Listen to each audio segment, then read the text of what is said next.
Segmen For Your Reaction #FYR. Assalamualaikum, selamat pagi kembali untuk For Your Reaction ataupun FYR. Edisi hari ini kita nak berkongsi ataupun kita dapatkan reaksi berkaitan dengan cuti kesihatan mental perlu dimasukkan dalam pindaan Akta Kerja 1955. Itu kata seorang pakar yang mencadangkannya.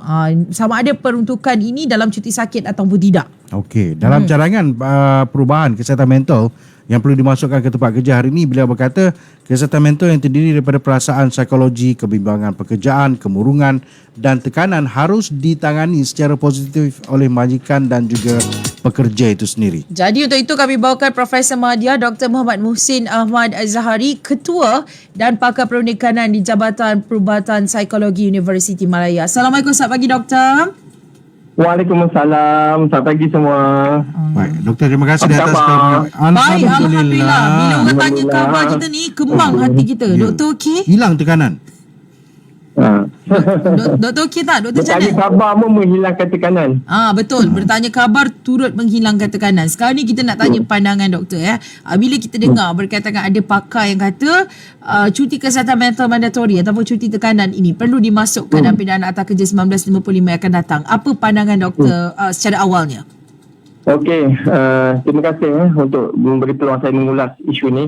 So, pertama sekali kita lihat dalam sistem sekarang lah. Biasanya ada istilah cuti sakit. So, cuti sakit ini merayakan setiap individu yang bekerja untuk ambil cuti jika mereka tidak ada masalah kesihatan. Jadi, kalau ikut kesihatan tu sama ada kesihatan fizikal maupun mental, itu dikatakan elemen kesihatan yang penting lah untuk setiap orang. Jadi, cuti sakit memang dah digunakan pada masa ini.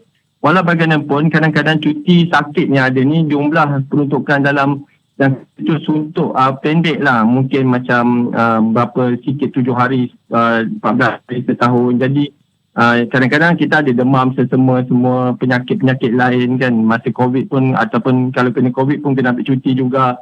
Jadi kadang-kadang tak mencukupi. Jadi ada baiknya jugalah kalau dilihat kenapa perlu ada peruntukan berasingan untuk cuti bagi kesihatan mental. Keduanya, objektif cuti ini, kalau cuti sakit sekarang ini, dia tak memberikan pada kesihatan mental. Jadi dengan satu bentuk cuti kesihatan mental ni, dia akan memberi ruang yang jelas lah. Tujuannya adalah untuk memperbaiki ataupun kalau seseorang dalam keadaan tertekan disebabkan kerja ataupun keluarga maupun begitu, boleh mengambil cuti bagi mengurangkan tekanan kesihatan mental. Jadi kalau dilihatkan dengan cuti sakit, isu itu tak dinyatakan dengan jelas.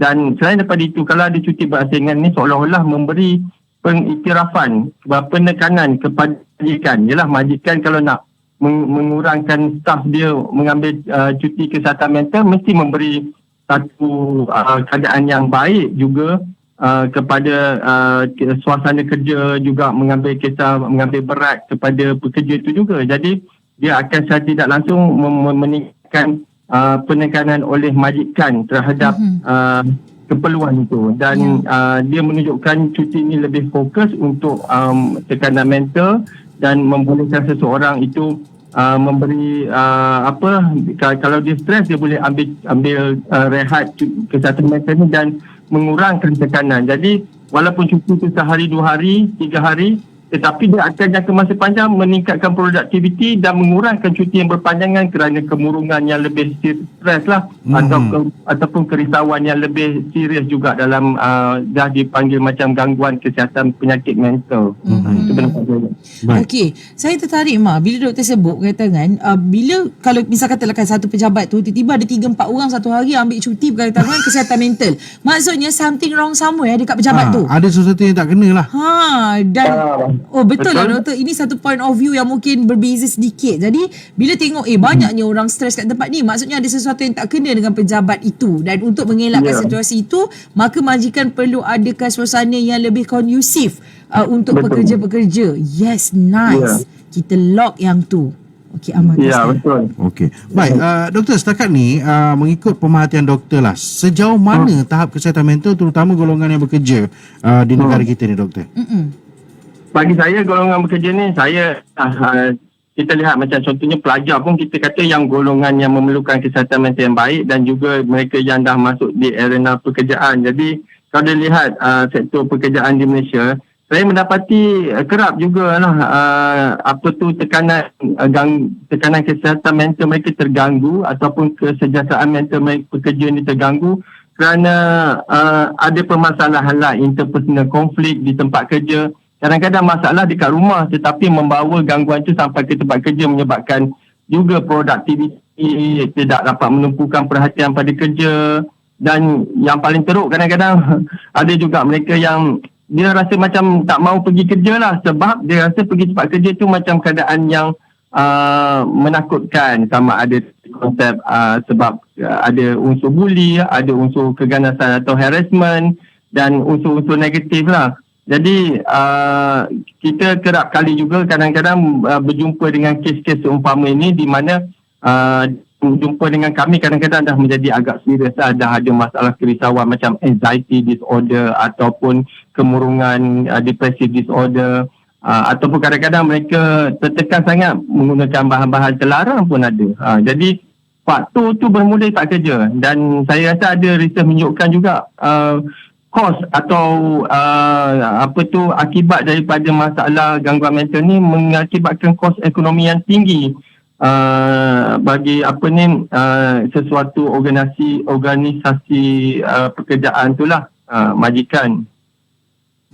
Okey. Baik. Tapi bila disebut oleh pakar tadi, iaitu pengarah urusan perundingan latihan sumber manusia kuantum Innocrit, iaitu Dinesh Shekhar, dia kata benda ni harus ditangani oleh majikan dan juga pekerja. Tapi kalau majikan dia tu selalu tengok salah dia, macam mana nak jadi positif, doktor?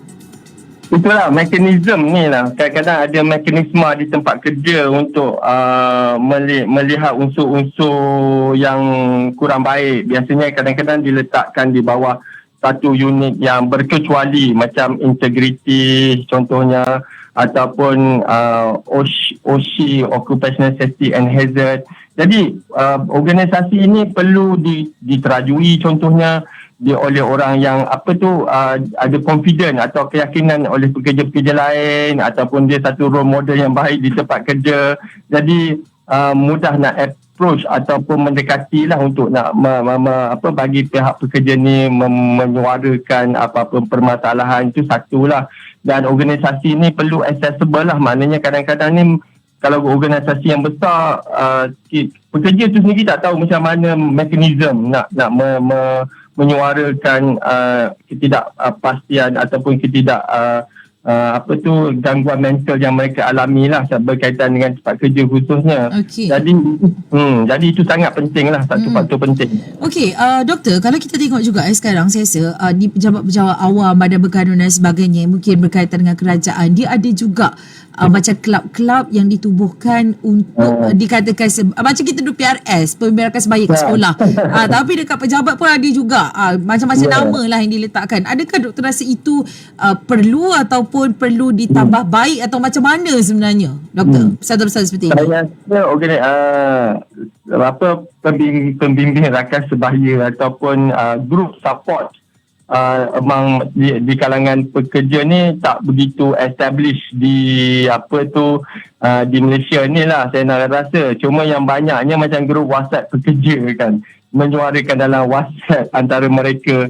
Jadi ini kadang-kadang tak menyelesaikan masalah dan kadang-kadang yang paling teruk dia akan memburukkan, sebab kadang-kadang perbincangan tu bukan bersemuka dan sebagainya. Jadi, tapi saya tak nafikan kalau ada champion ataupun seorang yang mengerajui kesihatan mental di kerja, mungkin seseorang yang positif tu, yang baik, dedikasi di tempat kerja, boleh dijadikan role model di satu-satu tempat dan mengapalai organisasi. Contohnya saya senang cakap memang antara doktor jugalah. Contohnya kan mereka boleh sebab kerja ni kami agak stres, contohnya kita boleh mengadakan perjumpaan ini sebulan sekali. Jadi perkara yang dibincangkan dalam perkumpulan ini dia macam confidential lah.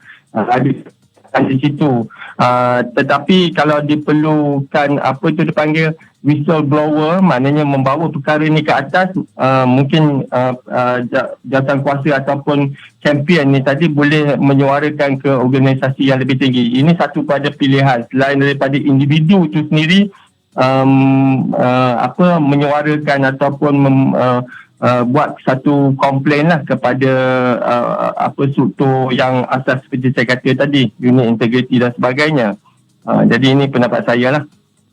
Okey, baik doktor. Jadi secara ringkas ni, adakah doktor bersetuju dengan pindahan ini dan sejauh mana doktor rasa ianya mampu berikan kesan positif lah terhadap mereka yang mengalami masalah tekanan ini?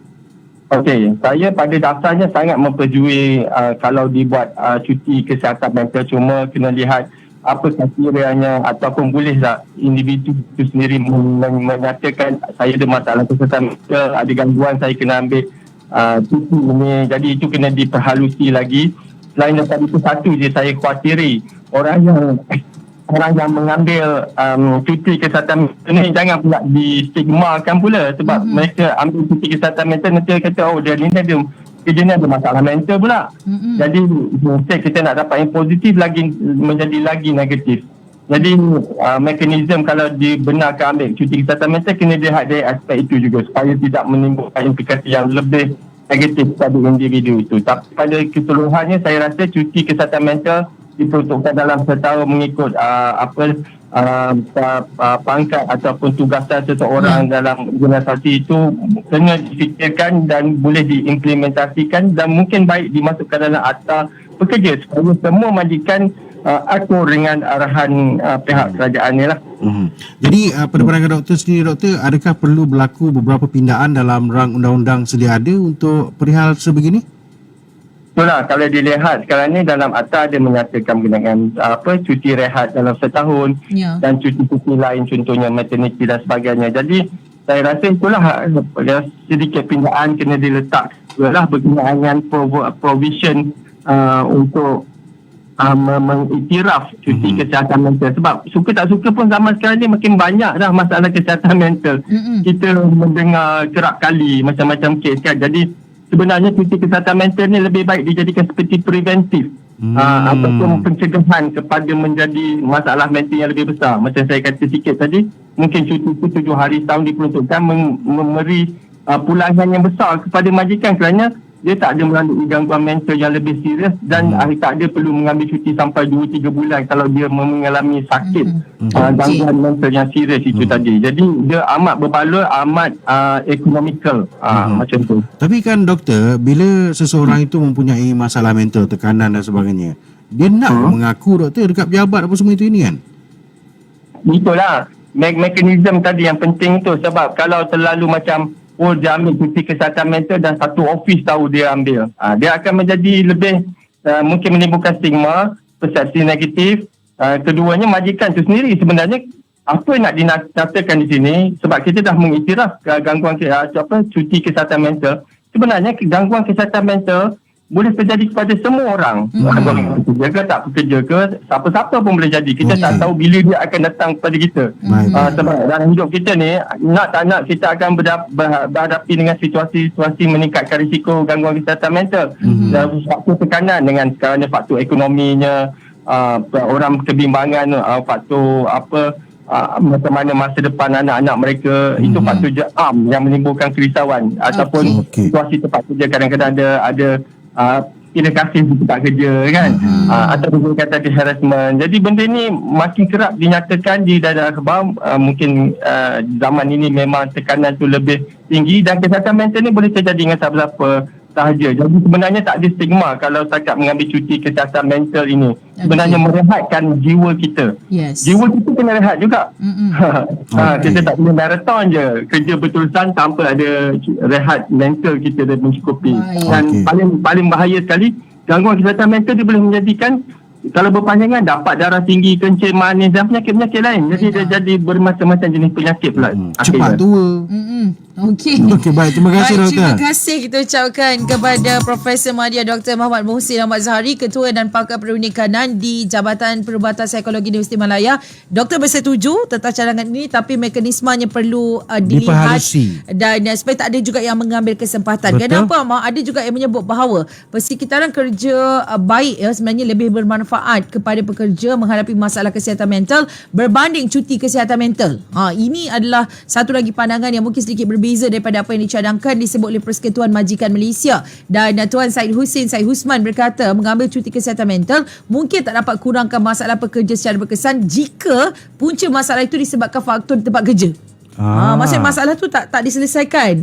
Dia macam secara sekejap waktu je. Bila pergi balik office, dia stres balik. Betul. Jadi dia kata persekitaran kerja yang baik mungkin adalah lebih baik untuk mengurangkan masalah kesihatan mental. Baik, Presiden Kongres Kesatuan Sekerja Malaysia MTUC Muhammad Afindi Abdul Ghani pun baru-baru ini menggesa perubahan atau perpindahan tambahan terhadap Akta Kerja 1955 untuk masukkan elemen kesihatan mental itu. Sebab dia kata landscape bekerja hari ini dah melepasi era ketika isu benda lain. Ya. Dia dah jadi macam cyberbully, physical bully dan sebagainya. Ya, dan apa yang menarik juga sebenarnya perlu ada banyak latihan untuk majikan dan pekerja serta bimbingan pihak berkuasa sebelum sebarang dasar kesihatan mental dilaksanakan. Kenapa kegagalan berbuat demikian akan berisiko menjadikan dasar sedemikian tidak lagi berkesan. Jadi itu antara yang kita kongsikan untuk segmen reaksi edisi hari ini. Kita akan kembali selepas ini terus dengan Bernama Radio.